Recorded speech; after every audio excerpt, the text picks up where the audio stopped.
वृंदावन की रसिक त्रिवेणी के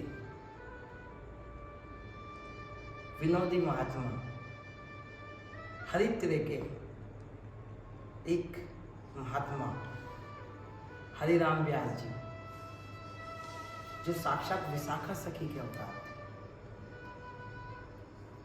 उनका स्वभाव बड़ा विनोदी था। उनके ठाकुर जुगल किशोर जी, जो आज भी एमपी के पन्ना में विराजमान है,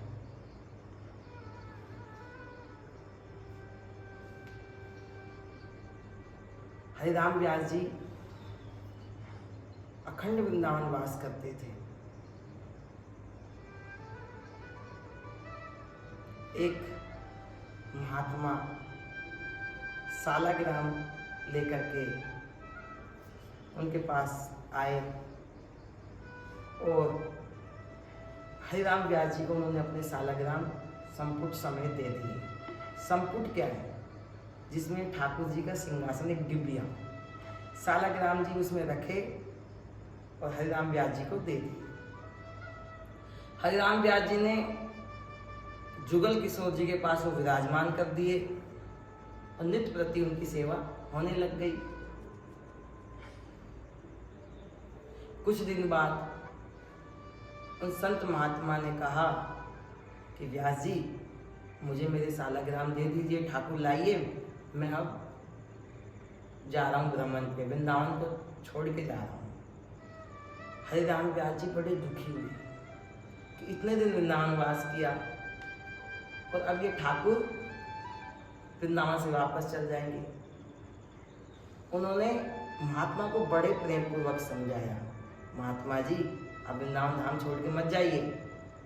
पर महात्मा बोले नहीं, मेरे को जाना है। फिर हरिराम व्यास जी ने एक पद गाया, अब किस वृंदावन को छोड़ के जाने की कह रहे हैं? वृंदावन साचो धन भैया। आप इस वृंदावन को, जो सच्चा धन है, ये धन ना तो घटेगा ना बढ़ेगा, इसका कोई अनंत नहीं है। कनक कोट कोटिक लग तजिए, भजिए कुंवर कन्हैया, वृंदावन साचो धन भैया। अनंत कोटि, जिसकी कोई गणना नहीं, ऐसे सोने के पर्वत बना दिए जाएं तो भी इस वृंदावन की रज की बराबरी नहीं कर सकते। अनंत कोटि सोने के पर्वत बना दिए जाएं तो वृंदावन के एक रज की, एक कण की बराबरी नहीं कर सकते। आप उस वृंदावन को छोड़ के जा रहे हैं। वृंदावन साचो धन भैया, कनक कोट कोटुक लग तजिए, भजिए कुंवर कन्हैया। अरे यहाँ रह जाइए, कुंवर कन्हैया भजिए। जहां श्री राधा चरण रेणु की कमला लेत बलैया, जहां श्री राधा की चरण रेणु की रज साक्षात महालक्ष्मी लेना चाहती है, आप उस वृंदावन को छोड़ना चाहते हैं। तिन संग गोपी नाचती गावती, मोहन बैनु बजैया। उन कुंवर कन्हैया के साथ यहाँ की गोपियां, अखिल ब्रह्मांड नायक के साथ यहाँ गोपियां नाचती है, आप इस वृंदावन को छोड़ के जाना चाहते हैं। हमारे गुरुजी कहते हैं, तिहार ही नाम गयंद चढ़ायो। गयंद कौन है? हाथी।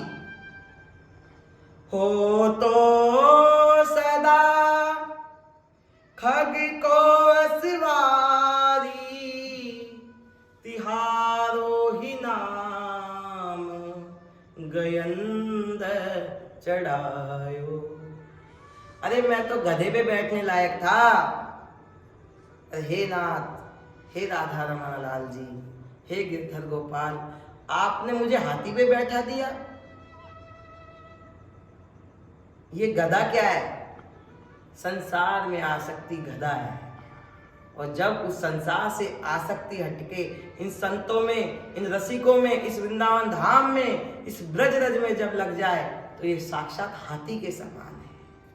इसीलिए कहते हैं, हो तो सदा खग को असवार, तिहारो ही नाम गयंद चढ़ाए। जब हरिराम व्यास जी ने उन संत को समझाया तो संत नहीं समझे। बंधुओं, जब संत ज्ञान से ना समझे तो संत क्रोध भी करते हैं, लीला भी करते हैं। तो आज हरिराम व्यास जी ने एक छोटी सी लीला की। उनके सालाग्राम को जब संत ने मांगा, वो वृंदावन से प्रस्थान कर रहे थे, तो आज हरिराम व्यास जी ने उन संत के सालाग्राम की जगह, सालाग्राम थी जो जुगल किशोर जी के पीछे रख दी है, उसमें एक चिड़िया रख दी। चिड़िया रख के हरिराम व्यास जी ने वो दे दिए। जाते जाते कहा, हे संत भगवान, आप जा तो रहे हैं, फिर मेरी एक छोटी सी आपसे निवेदन है। संत ने कहा, बताइए। बोले, जाते जाते जमुना स्नान कर लेना।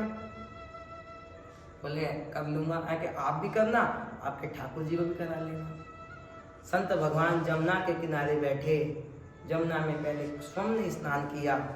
फिर जैसे ही उन्होंने अपना संपुट खोला स्नान के लिए, तो आज देखते हैं वो सालाग्राम चिड़िया बन के हरिराम व्यास जी की तरफ आ गई। पहले ही चिड़िया रखी हुई थी, चिड़िया उड़ी और उनको भ्रम हो गया कि मेरे सालाग्राम चिड़िया बन गए।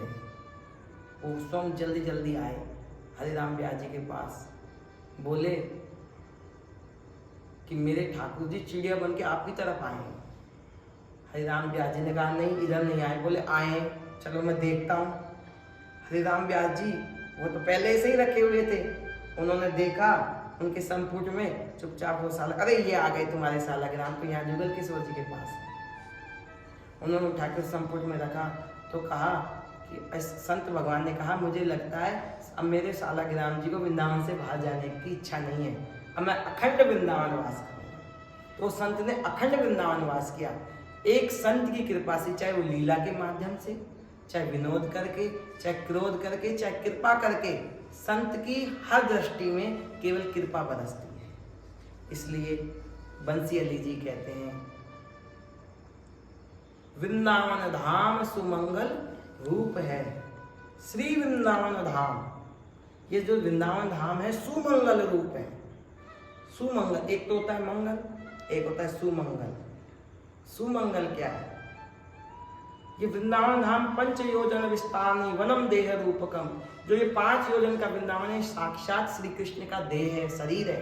और ये कब मिलता है? जब राधा रानी की कृपा होती है। ये वृंदावन किसी ब्रह्म ने नहीं, किसी ब्रह्मा ने नहीं बनाया, ये वृंदावन तो साक्षात हमारी राधा रानी ने बनाया है। क्योंकि इस वृंदावन धाम की रचना ब्रह्मा जी ने नहीं की, किसी देवता ने नहीं की। ये शेषनाग पर रुकी हुई पृथ्वी नहीं है, ये चिन्मय है। ये किसी जल पे या किसी थल पे नहीं है, ये तो हमारे ठाकुर जी और राधा रानी के हृदय ही, उनका प्रेम ही वृंदावन धाम में अवतीर्ण हुआ है। इसीलिए बंसी अली जी कहते हैं, श्री वृंदावन धाम सुमंगल रूप है। एक तो होता है मंगल, एक होता है सुमंगल। मंगल को भी जो सुमंगल कर दे, ऐसा वृंदावन धाम। श्री वृंदावन धाम सुमंगल रूप है। उस मंगल राधा नाम परम अनूप है। इस जो वृंदावन को भी मंगल कर दे, परम अनूप, इस वृंदावन को भी जो मंगल करने वाली है, वो हमारी लाडली जी है, राधा रानी। बसिए या धाम सुनाम सुसद दुलराइए, इस धाम में कुछ मत करो, पड़े रहो। इसीलिए मैं कहता हूँ, पड़ी रहो ब्रजभानु के द्वारे, जहाँ मेरी लाडली राधा खेलत आवे, सुख उपजावे प्राण किए सारा। यहाँ पे पड़े रहो। और जैसे अपने छोटे बच्चे को आप लाड लड़ाते हो, ऐसे ही आप हमारी किशोरी जी के नाम को लाड लड़ाओ। और फिर क्या होगा? जो दुर्गम राधा रूप है, जो सनकादिक भगवान ब्रह्मा विष्णु को भी जो नाम नहीं, जो धाम नहीं मिल पाता, दुर्गम राधा रूप कृपा कर पाएगी, वो राधा नाम आपको कृपा पूर्वक मिल जाएगा। ऐसे वृंदावन धाम की सदाई जय हो, जय हो, जय हो।